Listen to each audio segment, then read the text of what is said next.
Doblete, sí. Buenas.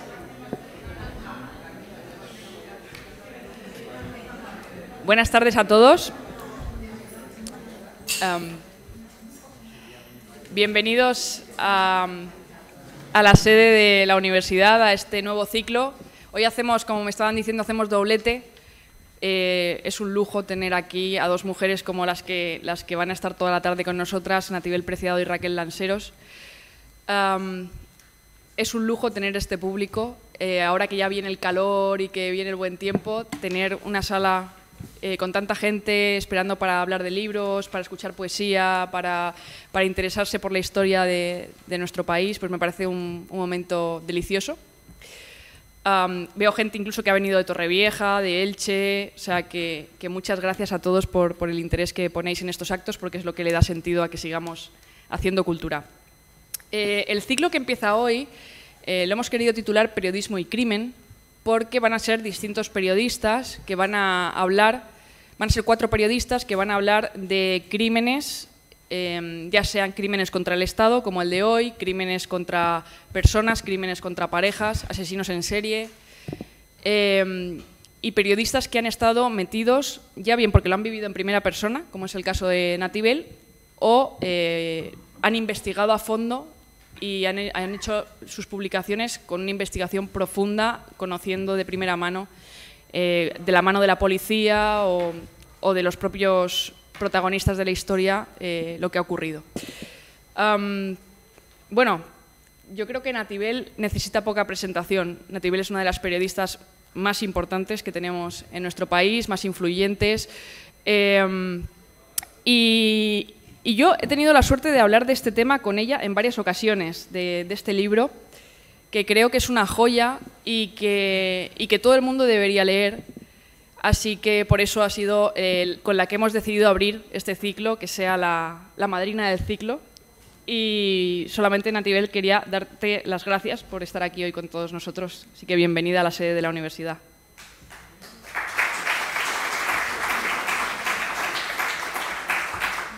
Muchas gracias, Marina. Muchas gracias. Veo que hoy, a pesar de que hace un día estupendo, pues han decidido venir a escucharme. Espero no decepcionarles, aunque... Tienes que pegar un poquito más el micro. Más cerca. Yo creo que sí. ¿Se oye? Más cerca. Más cerca. ¿Está encendido? Sí. Es que la mesa se mueve. No sé. Bueno, más cerca del micro. No pasa nada, ¿no? Sí, ya me acerco. Que muchas gracias por estar aquí y espero estar a la altura del interés que puede tener, sobre todo el tema del que voy a hablar, que es una historia que tuve la inmensa suerte de vivir, porque tuve la suerte, sobre todo, de haberlo superado. Claro, estar en un momento histórico como el 23F en el Congreso de los Diputados, pues en el momento de vivirlo fue horrible y en el momento de superarlo fue maravilloso. Es decir, he sido testigo de la historia, como tantas otras veces. Los periodistas de mi generación tuvimos la suerte de asistir a acontecimientos históricos. Siempre hay acontecimientos históricos, pero cuando somos jóvenes y asistimos además a momentos tan impresionantes como los que fueron testigos del paso de una dictadura a una democracia, y en momentos tan esenciales como este del que vamos a hablar, pues quizá lo mitificamos un poquito más. No tiene nada que ver con que cualquier época del pasado fue mejor, sino con que yo era más joven y todo lo que me pasó de joven es mucho mejor que lo que me pasa de vieja, como a todos los demás. Entonces, el 23F fue un hecho. Yo había soñado muchas veces con ese momento, no porque tuviera una intuición especial o fuera una persona especial, sino porque todo el mundo hablaba de que podía haber una intentona golpista, y más en mi caso que mi madre, que fue una víctima de una época, de una dictadura, pues tenía mucho miedo a que se repitiera el pasado y que hubiera de nuevo un golpe militar que pusiera patas arriba toda la historia que estábamos empezando a vivir de una manera muy incipiente. Entonces, cuando yo estaba en el Congreso, yo en esa época era cronista parlamentaria, iba todos los días al Congreso. En esa época éramos muy pocos comparado con la cantidad de gente que asiste ahora a las sesiones parlamentarias. De hecho, en la tribuna de prensa pues no pueden estar más que unos cuantos y todos los demás están en un edificio contiguo viendo lo que sucede a través por streaming o simplemente viéndolo por el circuito cerrado, en fin. Que en esa época todos los que estábamos podíamos ir a la tribuna de prensa, éramos pocos, teníamos una relación muy cercana con los políticos de la época, simplemente por eso, porque éramos pocos, no porque fuéramos especiales. Entonces, los rumores eran muy cercanos, las confidencias eran muy cercanas, las relaciones eran muy cercanas y sabíamos que había una inquietud tremenda. Yo pocos días antes estaba en una comida de trabajo con el ministro de Trabajo de Suárez, y cuando estábamos comiendo le llega la noticia de que Suárez había dimitido. Él no lo sabía, o sea, la situación era tan vertiginosa de lo que estaba pasando, de ese tránsito, que dicen, yo me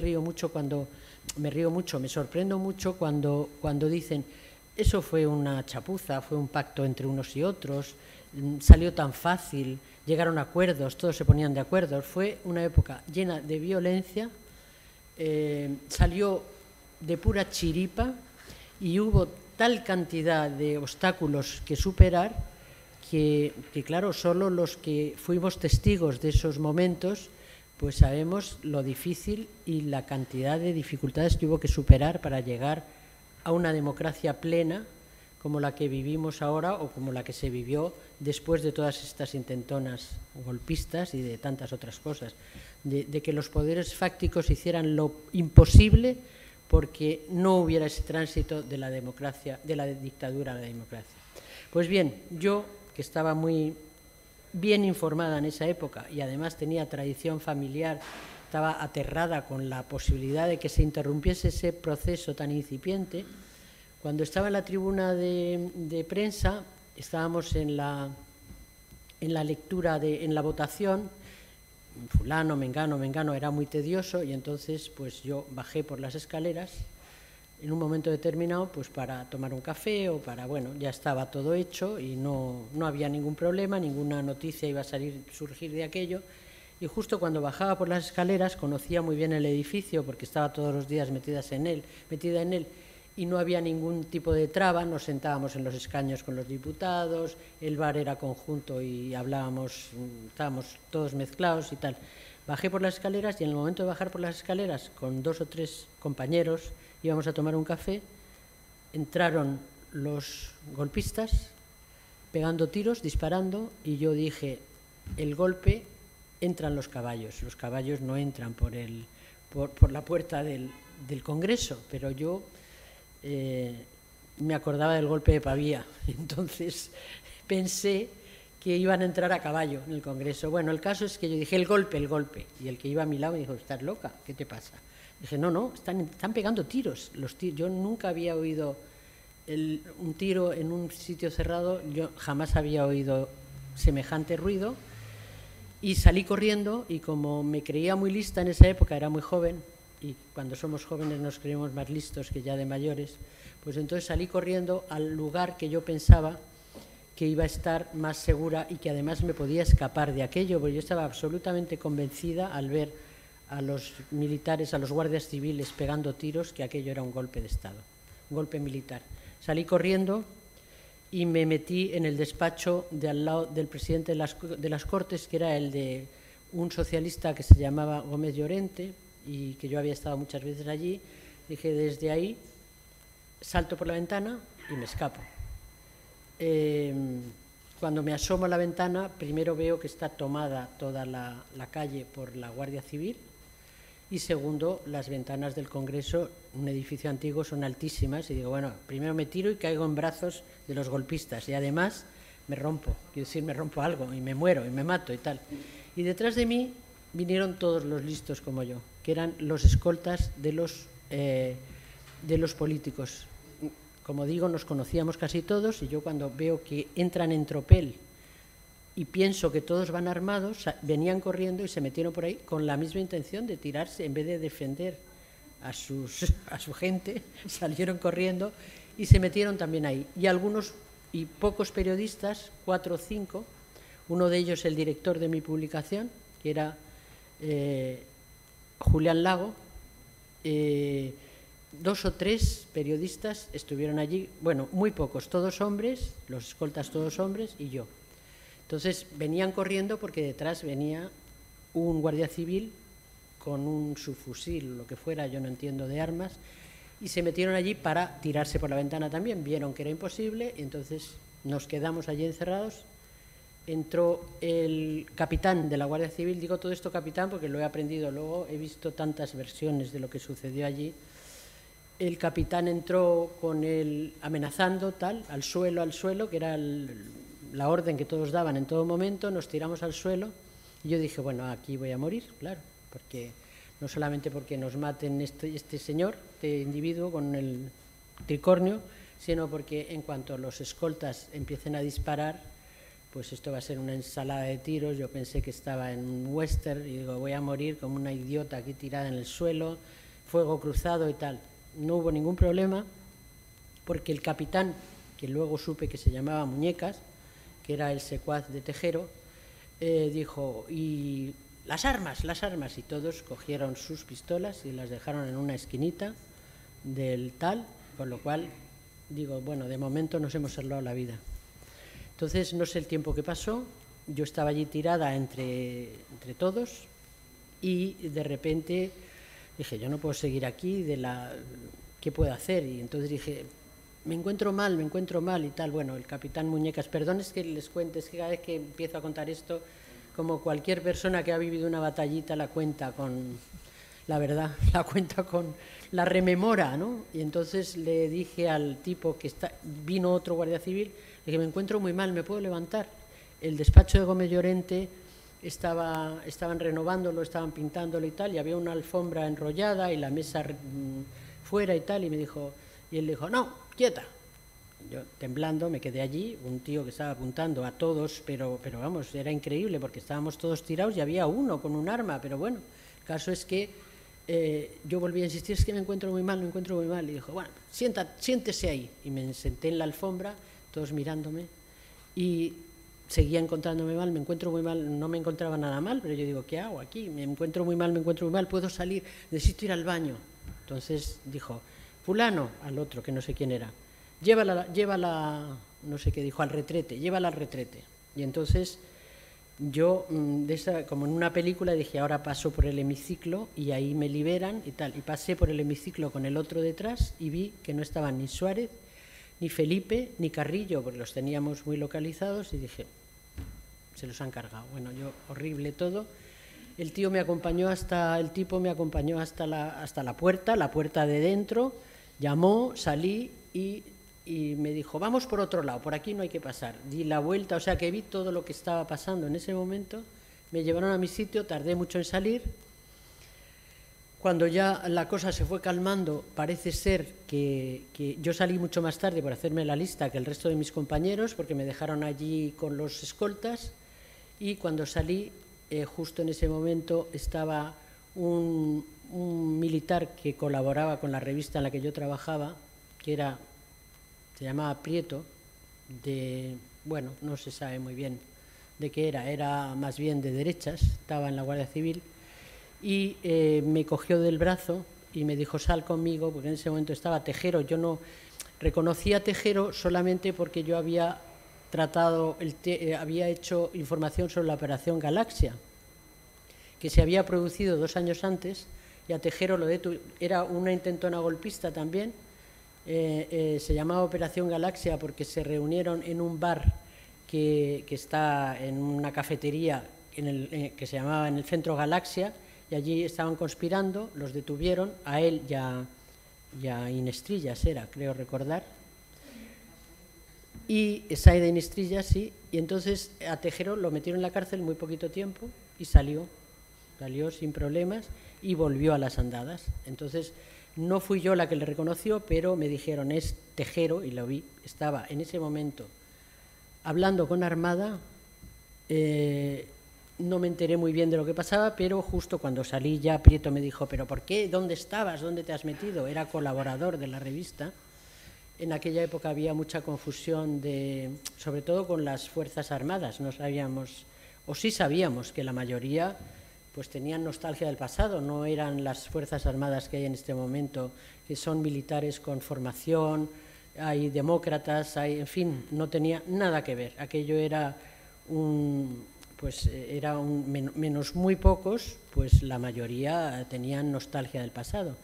Y yo siempre digo que el golpe fracasó gracias, es un argumento un poco complejo quizá, o un poco retorcido por mi parte, pero gracias a que Franco nombró al rey capitán general de las Fuerzas Armadas. Es decir, los militares obedecieron, o una parte de los militares obedecieron al rey fue obediencia debida. Dijeron, este es el comandante en jefe y entonces le vamos a hacer caso.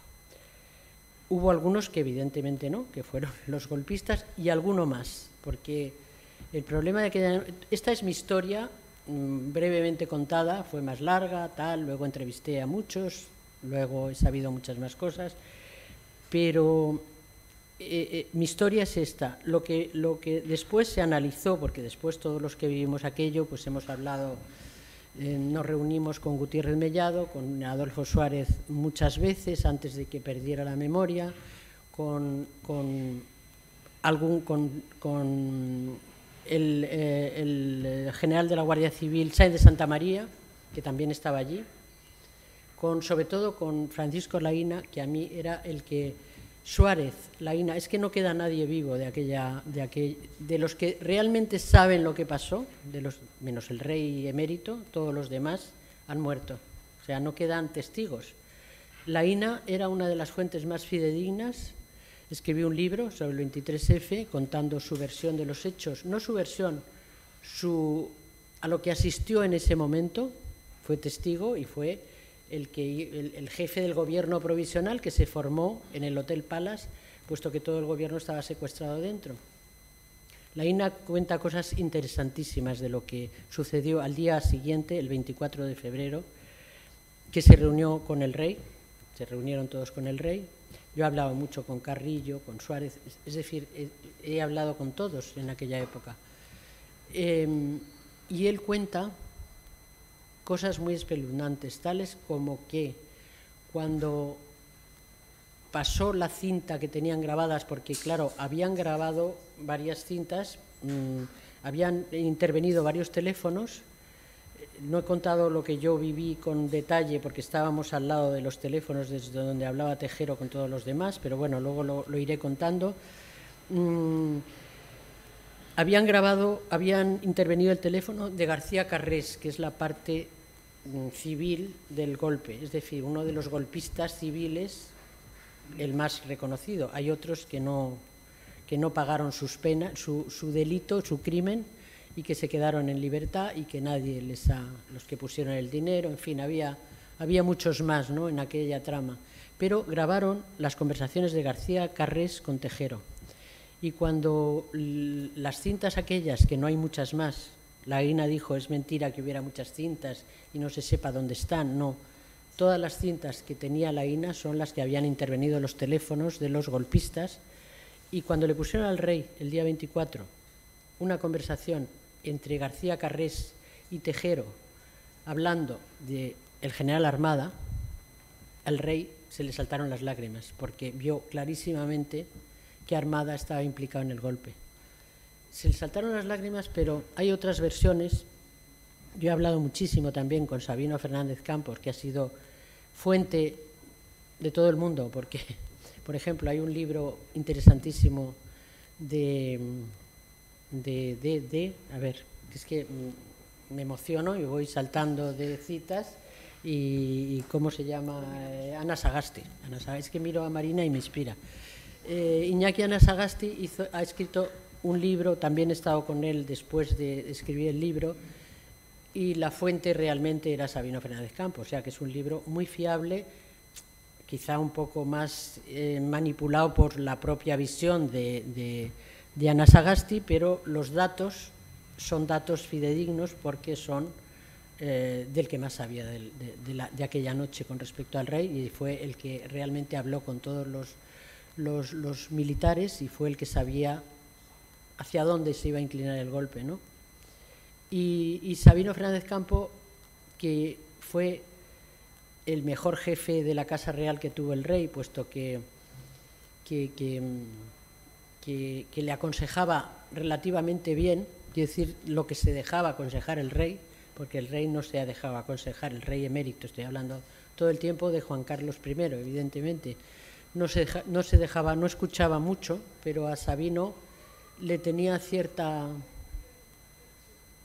predicamento y le consideraba un poco figura paterna y le hacía relativamente caso, excepto cuando se metía en cuestiones más delicadas, como era cuando el rey desaparecía. Sabino le decía: Majestad, no se puede ir, o sea, no puede dejarnos. Una de las veces que se fue, Sabino no sabía qué hacer porque quería que volviese, no volvió, estaba en Suiza con Marta Gallá, concretamente. Todo esto lo sabíamos y algunas cosas se han publicado, porque ahora voy a decir otra cosa interesante respecto a por qué nadie habló de esto. Entonces, como no sabía cómo hacerle volver, Felipe González le reclamó, tenía que firmar un decreto real, se necesitaba la firma del rey, y fue cuando Felipe González, es la primera vez que se supo los trapicheos del rey. Felipe González dijo: no sabemos dónde está el rey, con lo cual aquello fue un escándalo tremendo, saltó la liebre, ¿qué pasa?, ¿cómo es posible?, tal. Y ahí es donde se empezó a seguir un poco la trayectoria, la vida privada del rey, porque el rey hacía lo que le parecía oportuno y bueno, se iba, volvía, tal. Entonces, cuando Fernández Campo le decía: señor, no puede desaparecer, señor, no puede conceder una entrevista de horas a Vilallonga, que era su amigo, porque era amigo de Marta Gallá, que era la amante de la época y con la que más relación ha tenido, no puede grabar todo esto con Vilallonga, no puede recibir a esta periodista, hablarle de todo ¿cómo se llamaba la periodista? No. La inglesa, ¿cómo se llamaba? Scott, bueno. Ah, sí. Selina Scott, exactamente. Sí, es que entonces le frenaban esas cosas y eso le ponía negro al rey, porque decía: hago lo que me da la gana. Entonces, esos fueron sus errores que él le fue marcando. Entonces, como tenía él quería hacer las cosas bien, el jefe fue secretario general de la Casa cuando el golpe del 23F y fue realmente el que puso orden en el golpe, es decir, fue el que iba tanteando, él era militar, era general, entonces fue tanteando a todas las capitanías generales para ver quién estaba y quién no estaba con el rey, sabía perfectamente que Armada estaba detrás del golpe porque había una enemistad tremenda. Es que es verdad que es un crimen, porque vas tirando de los hilos y sabes por qué se producen las cosas y por qué y cómo influyen las relaciones personales y las historias que hay detrás de cada asunto, ¿no? Armada y Sabino se llevaban muy mal porque Armada era monárquico y además era había sido el instructor de Juan Carlos y tenía una relación muy cercana con él y con la reina, y entonces iba a la zarzuela cuando le daba la gana y tenía conversaciones muy cercanas y muy familiares con los reyes. Y el rey era es muy de dar la razón a todo el mundo, es decir, es muy campechano, muy simpático, muy tal.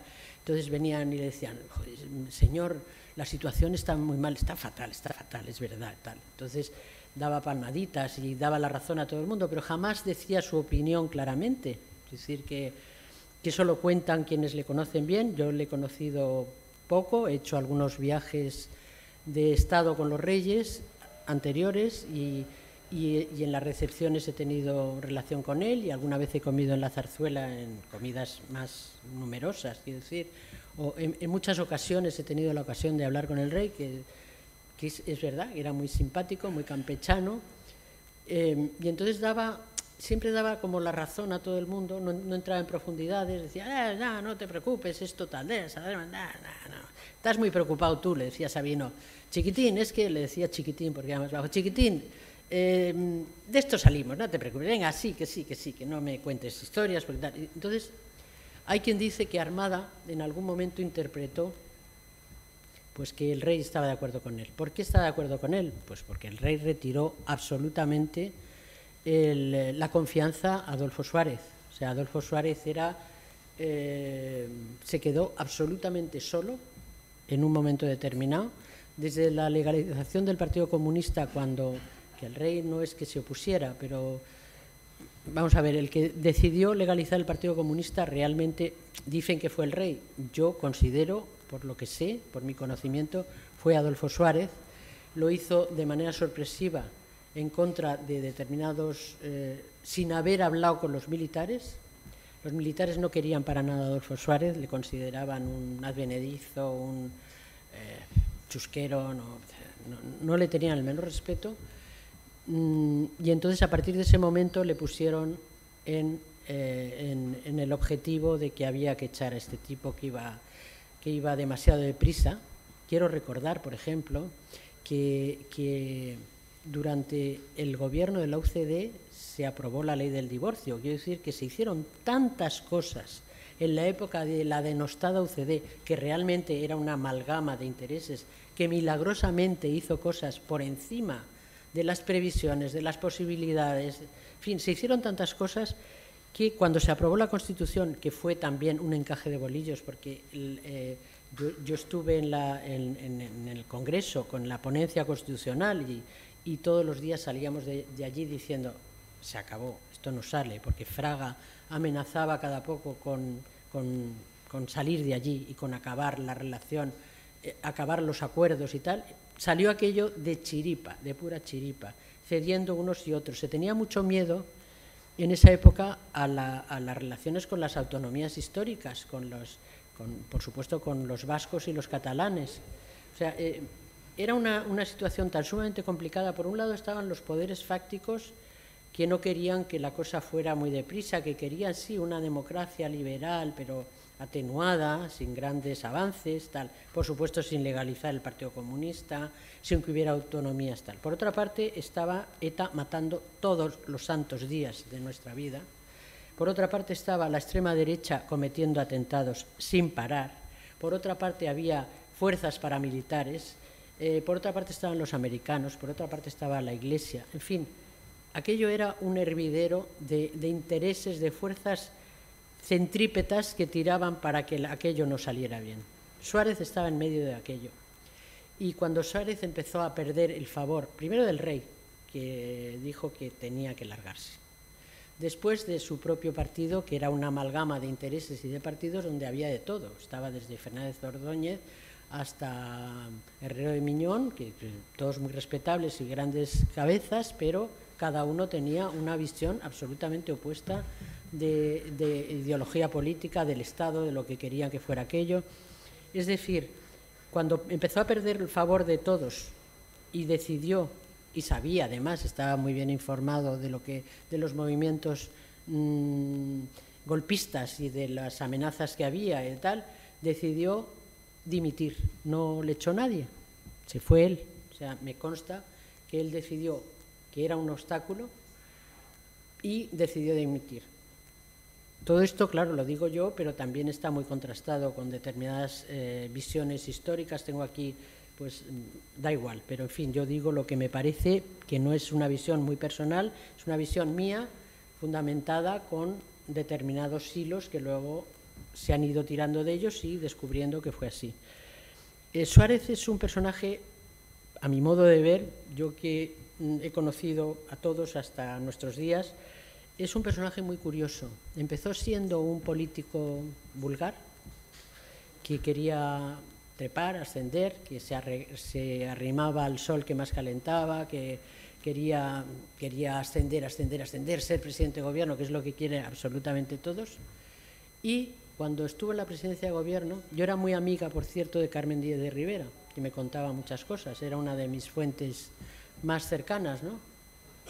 Cuando estaba en la Moncloa y se dio cuenta de lo que tenía entre manos y de lo que estaba sucediendo en España, se convirtió a mejor. Es decir, es de los pocos políticos que el poder le ha hecho ser consciente de sus posibilidades de cambiar las cosas. Y cada vez se convirtió, por eso lo pasó muy mal porque se entregó de lleno a aquella tarea, creyó en la transición, creyó que aquello era una cosa muy importante, que él podía hacer mucho por eso, perdió todo, perdió a su familia, él estaba muy amargado porque no se ocupó de su mujer, de sus hijas, del cáncer de su mujer. El final fue muy dramático para él, perdió la dentadura, o sea, desde el punto de vista psicosomático lo pasó tan mal, no comía, estaba volcado en aquello. Y ya cuando se encontró solo frente a todos y que vio que su figura era un impedimento en vez de lo que él pensaba que podía aportar, era que estaba restando, puesto que todo el mundo quería acabar con él, dijo, pues me voy. Y entonces se fue. Es decir, es el único que ha recorrido el camino inverso, que el poder le convirtió en más generoso de cuando empezó. Entonces, me he perdido. Estamos hablando de Suárez y de cuando él se da cuenta de que es un entorpece. Es un obstáculo, sí, me he perdido en el sentido de que claro, es tan apasionante todo lo que confluyó en aquel golpe. Había tantos intereses cruzados.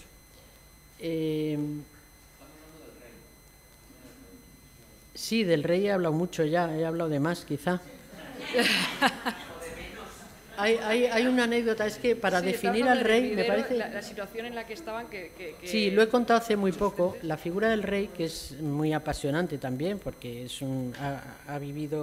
ha sido el artífice de lo que querían los españoles. Quiero decir que yo siempre digo, en este libro, que es que lo cuento de esto y de muchas cosas más, mi visión de aquella época y de todo lo que viví desde la fila cero de la historia, como yo digo siempre, ¿no?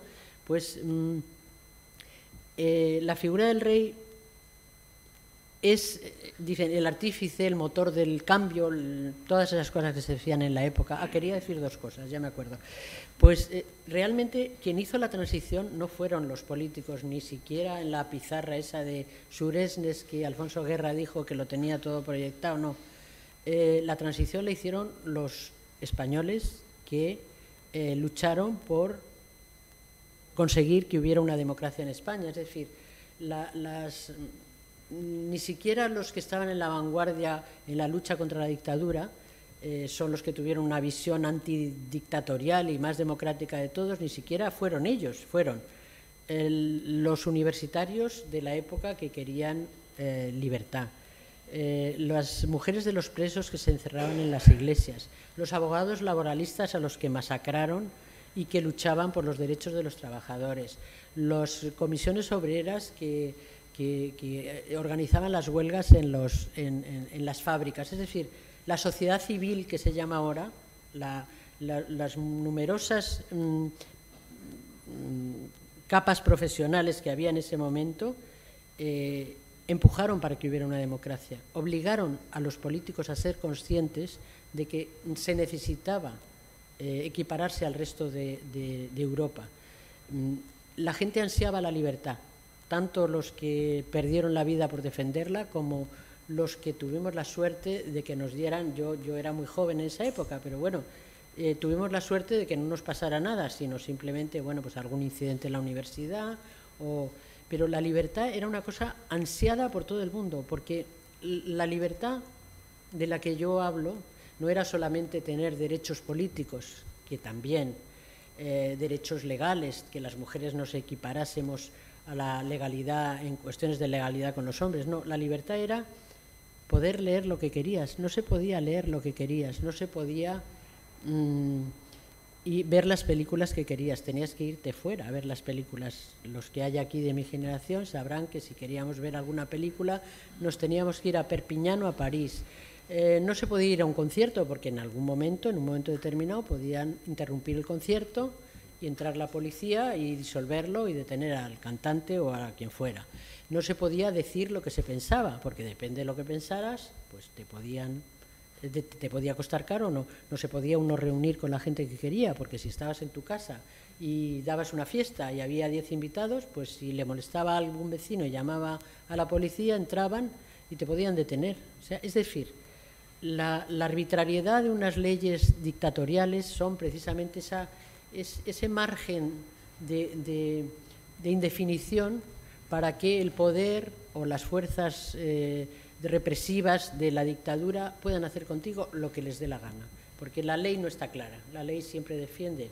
Hay leyes, por supuesto, incluso había elecciones, se votaba, había un referéndum y cosas así, los 25 años de paz y no sé qué, pero el problema de una dictadura es la falta de libertad en el sentido más profundo de la palabra, porque yo he estado en otras dictaduras, no solo en la española, he estado en la dictadura chilena, en la dictadura cubana, en la dictadura soviética, he viajado mucho y he visto muchas dictaduras.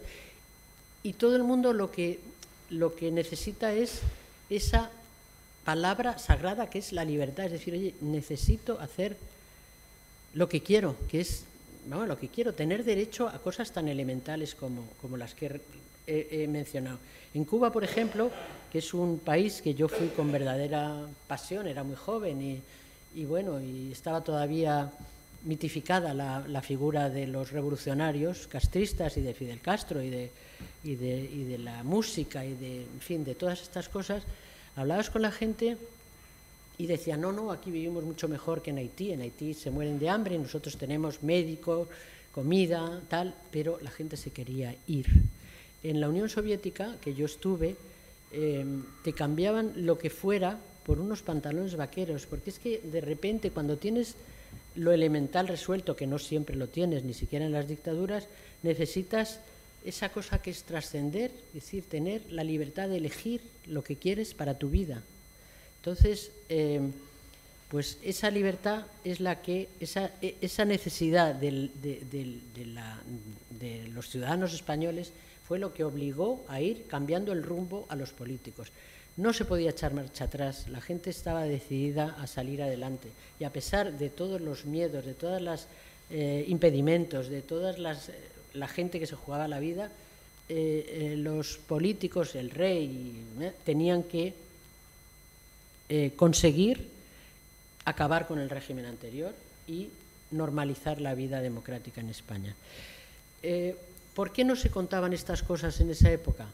Bueno, hubo una censura encubierta hasta determinado momento. Yo siempre digo que todo lo que no se hizo o no se contó en la época de la transición es porque no se pudo por toda esta situación que trato de explicar. No sé si lo explico bien o no, pero era imposible hacer más de lo que se hizo.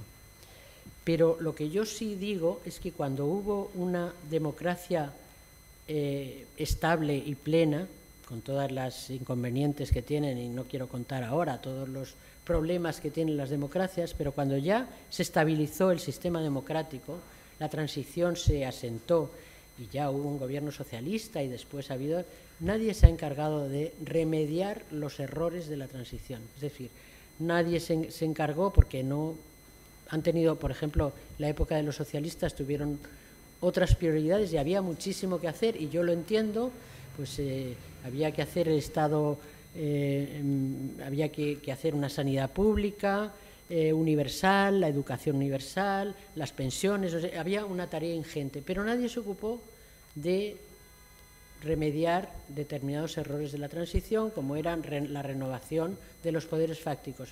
El estamento militar, eso se hizo gracias al golpe que fue una especie de vacuna. A partir de ese momento hubo otra sensación y sobre todo la renovación generacional también ha hecho mucho. Nadie se ocupó de renovar la justicia, nadie se ocupó del estado de las autonomías de una manera profunda, porque había un miedo tremendo, que es uno de los motivos por los que el golpe triunfó. El golpe se planteó, no triunfó afortunadamente, porque el estado de las autonomías era lo que peor llevaban los militares. Odiaban que vascos y que la ley se hiciera para que los vascos y los catalanes se quedaran más o menos contentos con la posibilidad de influir en las decisiones del Estado.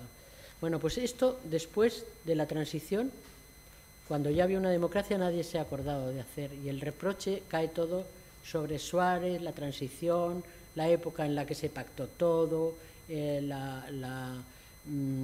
¿cómo se llama? El régimen del 78, aquella constitución que fue una chapuza, una constitución con la que hemos vivido hasta nuestros días, que ha sido el periodo más largo de paz que ha habido en España, y que mal que bien, que ha tenido muchos errores, pero ha servido para hacer cierta justicia y para que este sea un país democrático equiparable a todos los demás.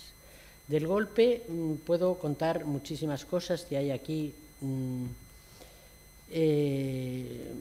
declaraciones de la INA, declaraciones de los que asistieron, de Tarradellas, cuando habló de que había que hacer un golpe de timón. Todo lo que pasó en aquella época estuvo empujado por muchos sectores, no fue solo Tejero, fue un monigote que fue el que decidió dar el golpe duro, que cuando Armada fue a hablar con él y a decir soy yo la autoridad militar que se va a hacer cargo de esta situación, cuando Tejero vio que en el gobierno, en la lista que le presentaba Armada, el general Armada, había socialistas, comunistas, dijo no, yo para esto no he dado un golpe, y le echó, y dijo nada, fuera. Eso es lo que hizo fracasar el golpe, pero aquel golpe era un golpe blando, que tuvimos la suerte de que hubiera sectores excesivamente radicales y ultras que quisieron acelerar las cosas, y gracias a eso fracasó. Si no, en ese momento, por lo menos unos años, hubiéramos retrasado aún más la democracia. No sé si... No, yo es que estaba pidiendo que si puedes salir, Sandra, y pedir el micro de mano, porque como veo a la gente que está muy interesada, seguro que hay alguien que quiere hacerte alguna pregunta. Y por el tema del tiempo... Sí, estaba mirando, porque es que me entusiasma hablar de estas cosas y empiezo a hilar con... En fin. Yo quería decirle a Miguel que cada cual cuenta la fiesta según va. Sin duda. Creo que somos de la misma edad más o menos y lo hemos vivido con la treintena, como lo he vivido yo. Sí. Y desde el punto de vista mío, que era militar, he conocido a Muñeca, a todos. Sí. De mi ejército solo llegó alguien para unirse a posteriori por lealtad a los compañeros, que era don Camilo Menéndez. Yo soy marino y no tuvimos que ver la Armada por una serie de razones. Pero sí te digo que los militares estaban muy fastidiados porque Suárez nos había engañado. Le había dicho a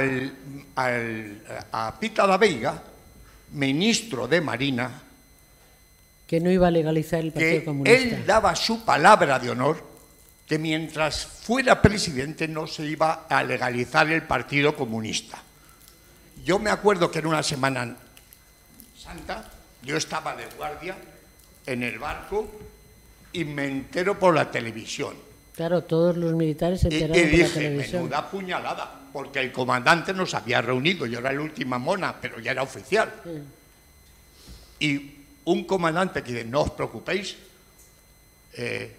vengo de Madrid, el ministro nos ha dicho que el presidente da su palabra que no se va a legalizar. Bueno, pues yo no es que pensara que el comunismo era el coco. Sabía que Carrillo era un asesino, pero habría comunistas... Carrillo, no he oído hablar mejor a nadie del Rey y de Suárez que a Carrillo. Ya lo sé, porque le perdonaron la vida. Pero oye, sí. 7.000 víctimas de Paracuellos los tenía sobre sus espaldas, pero por bueno. eso he hablado con Carrillo, pero... Pero esto... No, que sí, que a de mí eso he hablado con Carrillo, y Carrillo acaba de llegar el día anterior de Paracuellos. La orden no la dio él. Yo he hablado personalmente con él, me ha contado exactamente la versión, pero bueno, que podía haber matado pero yo aquí he estado cenando con el nieto del Ángel Rojo y con el que fue este alcalde de Madrid, me parece que era Leguina.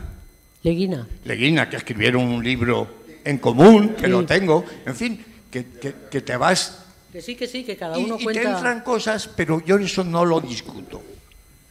Lo que te digo es que una persona joven, como yo era, con ideales y ilusiones, cuando te ves que te engañan de esa forma, automáticamente, para mí Suárez... Claro. Luego ya me enteré que él era un ambicioso desde pequeñito, que iba a misa pero a darle agua bendita a la mujer de Herrero de Millón. He dicho que empezó ya, haciendo y eso, mejoró. Y mejoró, es lo que he dicho. Yo he contado mi versión. Y él decía que el rey le dijo: yo quiero que legalices el Partido Comunista, porque el tan denostado generalísimo Franco le dijo: cuando usted sea rey, y no te olvides que fue Franco el que lo propuso, y todos mano al botón. Por eso nos salvamos. Sí. Bueno, pues dijo, cuando seas rey, no podrás gobernar como yo, porque será totalmente distinto.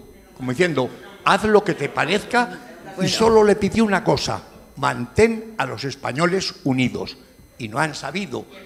Tenemos 17 reinos de taifas, pero eso ya es otra historia.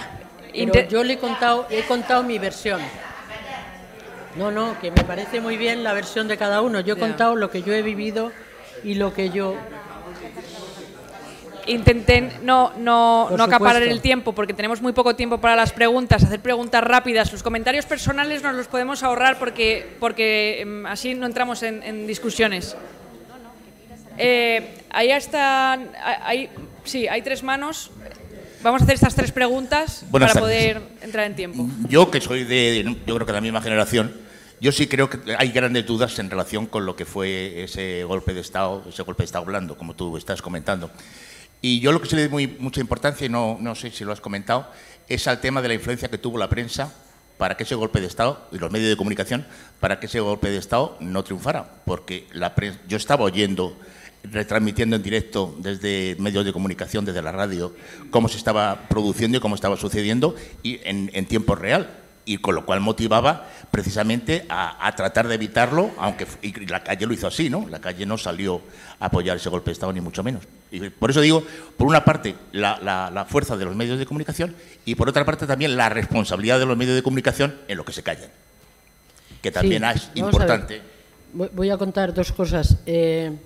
En ese momento había muy poca prensa ultraderechista, eran muy pocos, era el Alcázar y pocos más. Todos los demás queríamos lo que quería la mayoría de los españoles, que era esa libertad que creo que queríamos todos, y esa democracia que creo que queríamos todos. Menos algunos, pero la mayoría de la gente quería salir adelante, ¿no? Quería avanzar. Por eso era una época de esperanza.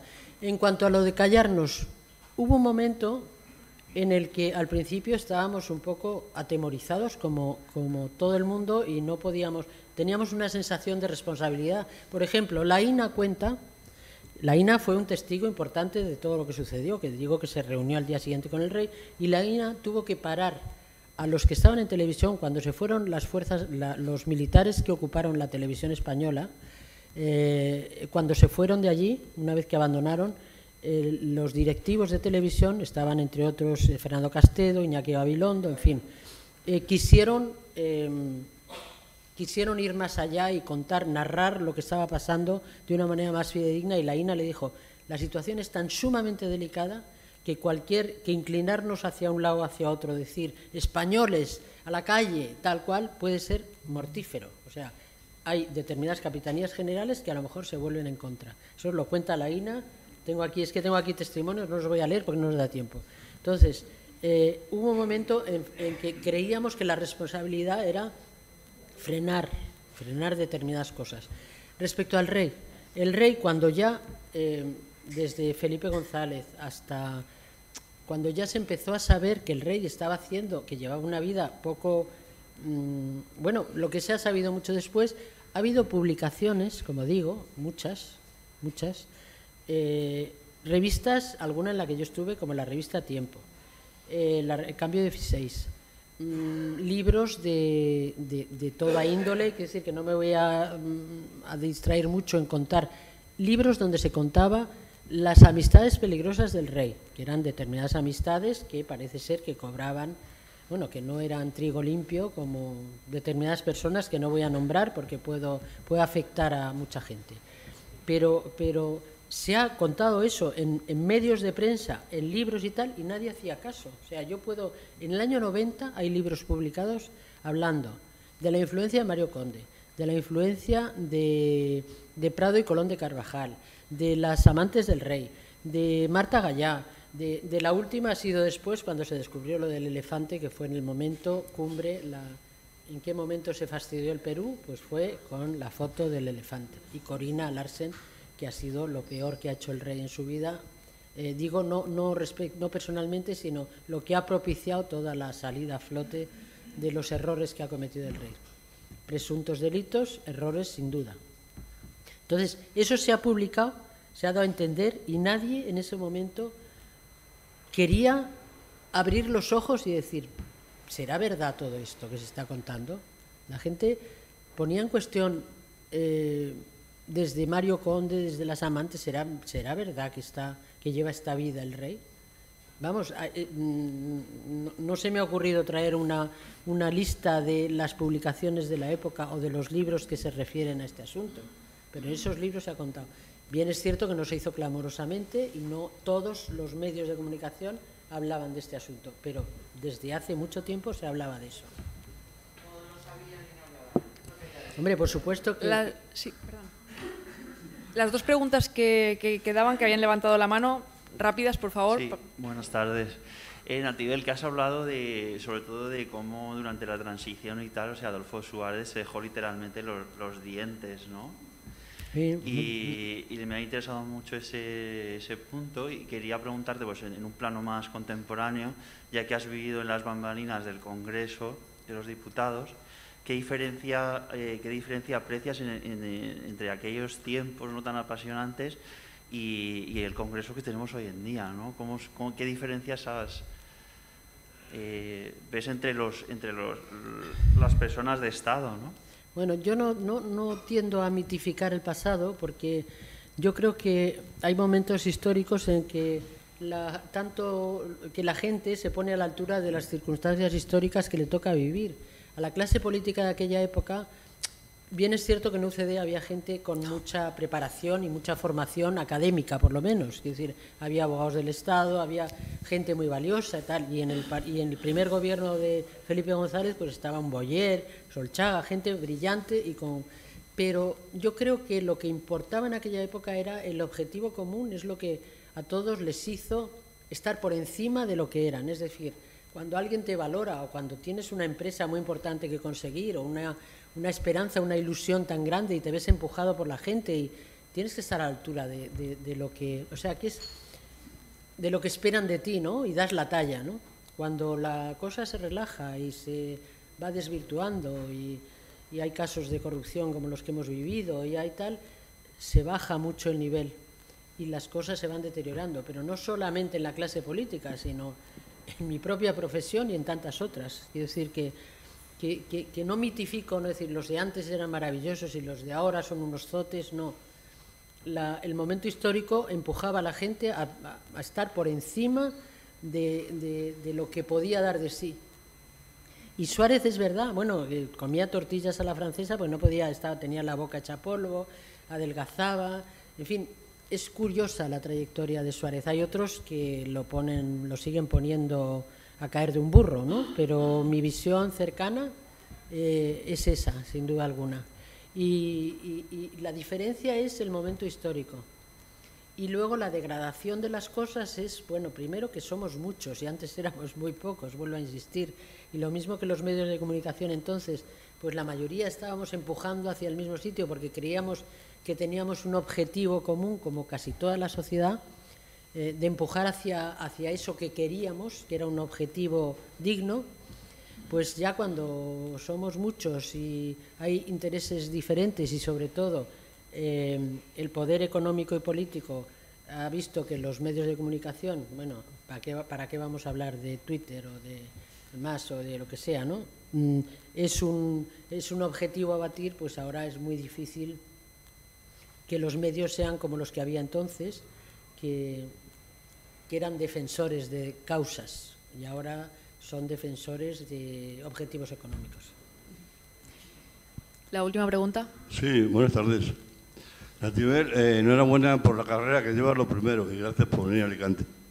Entonces, la pregunta o consulta mía es lo siguiente. Yo a Adolfo Suárez le tuve mucha estima, entre otras razones porque le voté 2 veces, pero bueno, aparte de eso, para mí ha superado a todos los precedentes, los que han precedido en el poder. Pero bueno, yo pienso una cosa, estuvo una hora, cuando se fue, estuvo una hora hablando por televisión y no dijo ni una palabra de por qué se fue. Yo lo tengo bastante claro. El mismo que le puso le quitó, que fue el rey. Pero bueno, yo quería saber un poco al respecto de lo que te comento, a ver tu opinión, gracias. Que no dijo por qué se fue, porque era imposible decir, me voy porque me obligan a irme los poderes fácticos, porque están en contra de la Constitución que se ha hecho, que yo he amparado, porque he legalizado el Partido Comunista y, como dicen algunos militares, se sintieron absolutamente engañados, porque evidentemente si dice voy a legalizar el Partido Comunista, vamos, no sé si hubiera sobrevivido, porque realmente hubieran dicho de ninguna manera. Entonces, no podía decir la verdad era demasiado fuerte como para... pues decir, bueno, me voy porque me echan los militares, pues, me voy porque el rey me ha abandonado. Nativel, ¿cómo va a decir eso?